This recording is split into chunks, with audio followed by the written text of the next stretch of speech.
नमस्कार दोस्तों। आज का जो वीडियो है वो कुछ पिछली वीडियो से ही जुड़ा हुआ है। क्वेश्चन वही है, सनातन धर्म के ऊपर ही है। उनके ऊपर मतलब समझिए उसको क्लैरिफाई करना है मुझे सनातन धर्म को। एक तरह से क्लैरिफाई मीन्स यहाँ पे ये है कि पुराना सनातन धर्म यानी ऋषियों मुनियों के जमाने का सनातन धर्म और आज का सनातन धर्म जिसका हम शोर शराबा हो हल्ला ज़्यादा कर रहे हैं, रियल में कम मान रहे हैं जिसको, है ना, वो सनातन गीतकार है। मैं सवाल ये कह रहा हूँ, क्या हमारा सनातन धर्म आज का पुराने ऋषि मुनि सनातन धर्म से के मुकाबले रास्ते से भटक चुका है? पहला सवाल तो ये। मैं कुछ इस वीडियो के माध्यम से उसमें जवाब देने की कोशिश करूँगा, कुछ नई जानकारी देने की कोशिश करूँगा और थोड़ा सनातन को पुराने ज़माने के और एक्सप्लेन करने की कोशिश करूँगा। थोड़ा ध्यान से इस वीडियो में बने रहिएगा, क्योंकि आज के सनातन को ढोल शोर और डर, आप भी समझ लीजिए चमत्कार, इन सब फालतू बकवास चीज़ से भर दिया गया, जबकि पुराना ऋषि मुनि सनातन में ऐसा कुछ भी नहीं था। सवाल यही उठता है, क्या धर्म या सनातन शोरगुल या डराने से चलता है या शांति या समझ से चलता है? क्वेश्चन है, सोच के देखिए। सनातन मतलब शांति, यहाँ से मतलब मैं ये सनातन मतलब शांति, और सनातन का मतलब जो सनातन है, शांति होता है, एक शांतिवादी व्यक्ति होता है, बहुत ही सोच समझने वाला व्यक्ति, ध्यान करने वाला व्यक्ति। उसके पास एक मुस्कुराहट रहती है हर चीज में, अंदर से भी खुश रहता है, चिढ़ता नहीं किसी बात पे मतलब ये सोचता नहीं है कि नहीं मैं ही सर्वज्ञानी हूँ, सर्वव्यापी हूँ, सब कुछ मैं हूँ, वो नहीं सोचता। कौन सा असली सनातन? वो समझता है मुझसे भी बड़ा बहुत और भी कोई हो सकता है। लेकिन आज के बाबा को पूछिए मत, उनसे तो बात करिए तो ऐसा लगे ज्ञान का घमंड उन्हीं के यहाँ से ही मतलब बहता है। समझ लीजिए सबसे ज्यादा ज्ञान घमंड वहीं से मिलता है। मैं कुछ पॉइंट्स की बात करना चाह रहा था, मैं बस इतना कहना चाह रहा था, आज के जो बाबा जी हैं उनको अगर उन पुराने जमाने के जो ऋषि मुनि थे उनके सामने खड़ा कर दिया जाए तो क्या वो पुराने ऋषि मुनि इन बाबाओं को गुरु बनाएंगे? सोचो जरा। अब पहले तो यही कहेंगे वो महाज्ञानी थे, ये सब कुछ, हम कुछ नहीं उनके आगे। तो भैया आप कुछ नहीं उनके आगे तो बनो ना, वो लिख के जा चुके ना किताब, उनको पढ़ो ना, समझो ना, उसको अप्लाई करो लाइफ में। जरा सोच के देखो मैं क्या कहना चाह रहा हूँ इस बात। मैं गारंटी कर रहा हूँ अगर पुराने जमाने के ऋषि मुनि अगर इस जमाने में आ गए, कोई मिल गया, तो सवालों को इतने घेरे खड़े कर देंगे कि ये चुटकी भर में यहाँ से निकल देंगे। जितने भी आज के सुनाते हैं चिल्लाते ज्यादा सुनाते इतना सवाल पैदा करेंगे। तो अपनी बातों कुछ पॉइंट्स में रखना कोशिश करूंगा। पॉइंट नंबर 1, ऋषि कौन थे और गुरु कौन होता है? पुराने जमाने प्राचीन काल में कोई भी अपने आप को महागुरु तो नहीं डिसाइड करता था, अपने आप को बहुत बड़ा ज्ञानी मांगे तो डिसाइड नहीं करता। ऋषि उस समय वही कहलाता था जिसने अपनी इंद्रियों पर विजय पाई होती थी, जिसने ज्ञान को जिया होता था, ज्ञान लेने के बाद उसको जीना, बस में जो पढ़ा है उसको अप्लाई करना, जो सीखा उसी को अप्लाई कर। और पुराने जमाने के जितने भी ऋषि मुनि हुआ करते, उनके जो शिष्य हुआ करते थे वो अपने शिष्यों को आत्मनिर्भर बनाते थे, किसी चमत्कार भगवान के भरोसे नहीं बिठाते थे। पहले के गुरु अपने शिष्य से ये भी कहते थे कि मेरी बात को एज इट इज मत मानो, पहले इसका परीक्षण करो, समझो, फिर स्वीकार करो। समझे मेरी बात को? और कुछ नया करने की कोशिश करो, कुछ नया ज्ञान अर्जित करो, कुछ नया प्रैक्टिकल करो, जिससे समाज की और सबकी उन्नति हो सके, सिर्फ उन्नति हो सके। गुमराह नहीं करना था पहले के लोगों का, न गुरुओं का न शिष्यों का। लेकिन वहीं आज के बाबा, बड़े बड़े बाबा हैं भैया, भगवान से कनेक्शन है, हेलो हाय होता ही रहता है भगवान से उनका, तो वाईफाई के कनेक्शन बने हुए, पता नहीं कैसे क्या है, मैं तो क्लियर नहीं इस चीज़ पर। लेकिन मैं कुछ बात कहना चाहूँगा। आज के बाबा से अगर ये कह दिया जाए कि बाबा मतलब कि ये नहीं वो नहीं, कुछ सवाल, थोड़े सवाल उठा दीजिए बाबा के ऊपर, तो बाबा पता क्या कहते सबसे पहले, तो मुझ पर शक करेगा, अज्ञानी, अधर्मी। अच्छा बाबा ही नहीं, चेला वेला सब छोड़ देंगे, बाबा पर शक करता है, अधर्मी, ज्ञानी, क्या अज्ञानी, क्या क्या कह देंगे। बाबा भी खुद कह देंगे जो हम पर शक करे, जो धर्म पर शक करे, ये वो अधर्मी है, अज्ञानी है। भैया कैसे?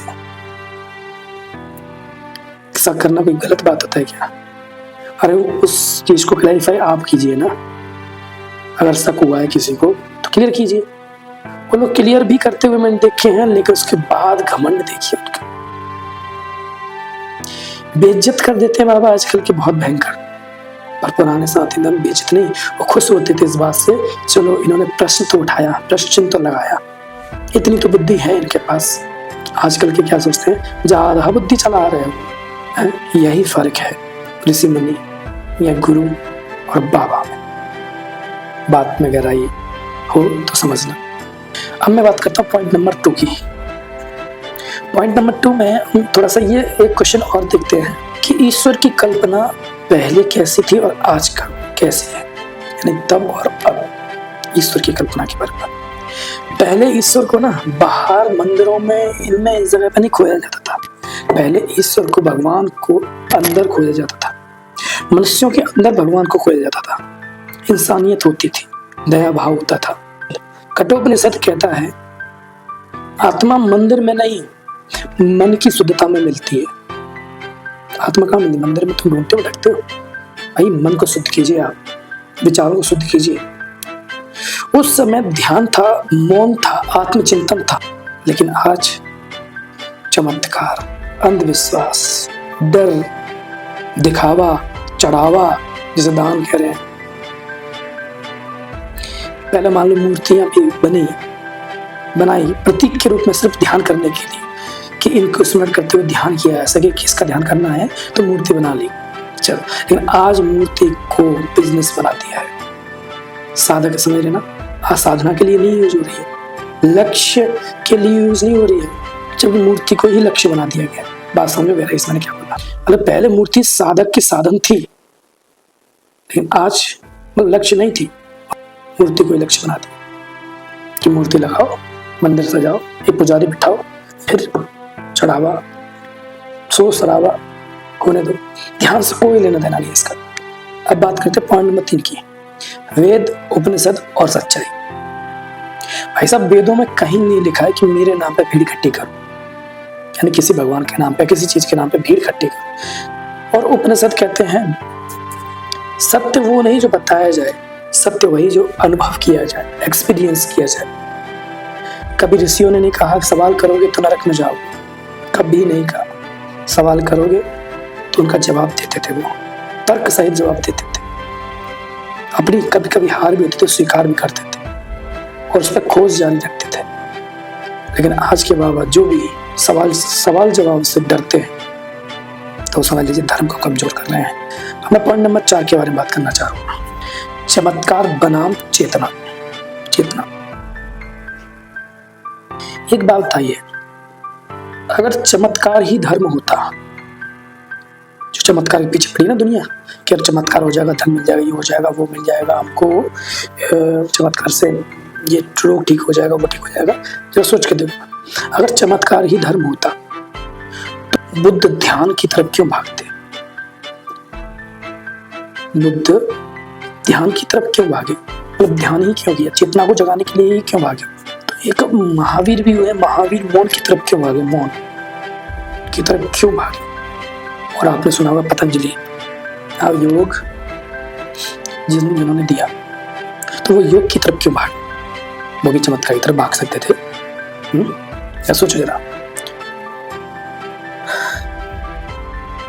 ऋषियों ने चेतना बढ़ाई, लेकिन आज के बाबा भावना भड़काते हैं। भावना से भीड़ बनती है और वहीं चेतना से इंसान। तो आप सोचिए जरा, चेतना को जागृत कीजिए, भावना में मत गइए।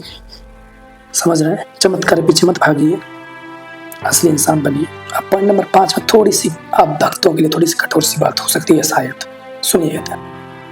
आपको मैंने अक्सर देखा है, गरीब से तो आप मुंह फेर लेते हो। कोई बाबा आ जाए, ये आ जाए, वो आ जाए, तो उन चाहे वो कितने भी पैसे, मतलब कुछ भी ज्ञान हो या ना हो, लेकिन बाबा हैं, आप उनके चरणों में गिर पड़ते हैं। तो आपसे ये नहीं कह रहा हूँ चरणों मत गिरो, पर मैं कह रहा हूँ आप ये सिर्फ क्या निभा रहे हैं? आदत निभा रहे हैं।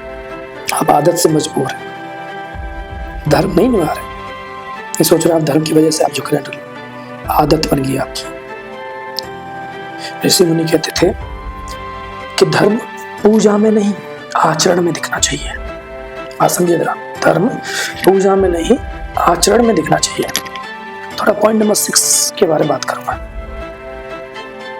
आज का पाखंड कैसे पहचाने। जरा सोच के, वो बहुत महत्वपूर्ण पॉइंट है, ये ध्यान रखिएगा, सबसे महत्वपूर्ण। नंबर 1, यदि कोई डर दिखा करके भक्ति करवाए आपसे, डर समझ रहे हो, अगर आपने ऐसा नहीं किया तो वैसा हो जाएगा, आपके साथ वैसा हो जाएगा, वो रूठ जाएंगे, ये हो जाएगा, वो हो जाएगा। नंबर 2, खुद को भगवान का प्रतिनिधि बताए। प्रतिनिधि समझते हो कि भगवान के भेजा हुआ या भगवान की आज्ञा अनुसार चलने वाला व्यक्ति, यानी भगवान से कनेक्शन रखने वाला व्यक्ति। नहीं, खुद को कोई बताए मत ही। सवाल करने वाले को अपना अपमानित करे, बेइज्जत करे। बड़ी समाज देखा होगा तुमने वीडियोस में कि स्टेज पे बुला करके, अरे तुम्हारा टेस्ट लेने आया था, हमको सब मालूम है, वाईफाई से सब पता चल जाता है। फिर उसे अपमानित करता है, ठट्ठी किए बंदे। कुछ ऐसे देखा है मैंने, एकदम मैं किसी पे वो नहीं कर रहा हूँ, चाह रहा हूँ, वो ठट्ठी के बारे में बहुत जगह देखा है। तो यानी कोई अपमानित ना करे, क्योंकि सनातन अपमान नहीं करता किसी का। अगर ये तीनों पॉइंट में और इसके अलावा पॉइंट हो सकते हैं, चमत्कार मतलब फालतू की चीजें इनमें वहां मिल जाएंगी, दिख जाएंगी। वो जो साइंस का इस्तेमाल कर रहे हैं, विज्ञान का इस्तेमाल कर रहे हैं, मनोविज्ञान का इस्तेमाल कर रहे हैं सबसे ज्यादा वो वहां पे बैठ करके, समझ रहे हैं से। तो ये सब पाखंड की निशानियां है, समझ लीजिएगा। वहां पे सनातन नहीं चल रहा है, वहां सनातन की बात नहीं हो रही है, वहां धर्म की बात नहीं हो रही है, वहां पर सत्ता चल रही है, सत्ता लागू है, सत्ता समझते हो, राज शासन हो रहा है आपके दिमाग पर और आप पर भी। आप उठ करके भीड़ में से, आप सोचते बाबा के बहुत घने हो गए हो, वहां भीड़ में बैठ करके आप सवाल उठा के देखना, बैंड बजा दी जाएगी। अब मैं लास्ट में पॉइंट नंबर 7 के हिसाब से मैं कहना चाहूंगा कि हमें पुराने सनातन की तरफ लौटना पड़ेगा, पाखंड को छोड़ना पड़ेगा, कर्म अच्छे करने पड़ेंगे, मानवता लानी पड़ेगी, इंसानियत रखनी पड़ेगी।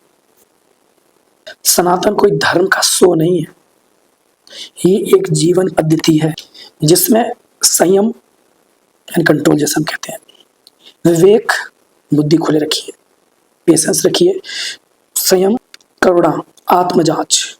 अगर इनमें से कुछ भी नहीं आपके पास तो समझ लीजिए माथे पर सिर्फ चंदन लगा दिया है आपने, और माथे पर सिर्फ क्या लगा दिया है, अंधभक्ति का लेप। फिर मैं लास्ट में ये कहूंगा कि असली सनातनी ऋषि मुनि सनातन को बचाने के लिए धर्म के ठेकेदार जो है उनसे लड़ना पड़ेगा।